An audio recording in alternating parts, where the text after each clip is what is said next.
memory is important to us, how much memory it has, is we can make a world that has more, not just more details, but more dynamic details that we can keep track of, or we can stream in and load quicker, and all of that suspends your disbelief that this is a real world.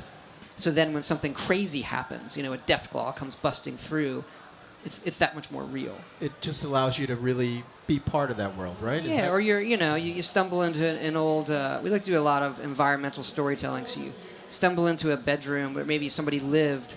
It's just like a little beats of your own private thinking in those moments. Todd, another thing you talked about is building the game on an upgraded version of the Creation Engine. You mentioned full physical base rendering and dynamic volumetric lighting. Now, I know what I saw. I saw the water looks beautiful, the world looks beautiful. And what does that mean to the gamer? So the gamer it looks prettier.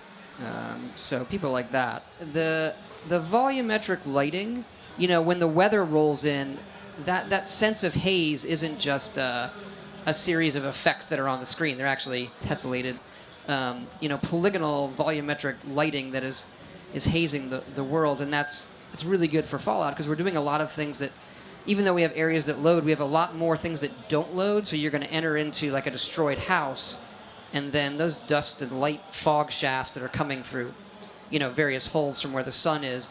It just creates an atmosphere that we haven't been able to do before. I mean, speaking of living in this world, one of the first things that I noticed that I think a lot of people noticed was how much more vivid the colors are, especially the blues of the sky. Yeah, and it was funny. I think we're so used to it because we've been working on the game for so long that when people said, "Oh my God, there's blue," and looking back at 3, there is this sameness to the environment. If you're playing the game for an 8-hour stretch, it can be a little depressing. So our view was the world's already destroyed. You're going to get a lot of grays and browns and dust. And Istvan Pele, our lead artist on it, was really into calling out things for your attention that had bits of color that we wanted to do anyway. So finding the right balance of that.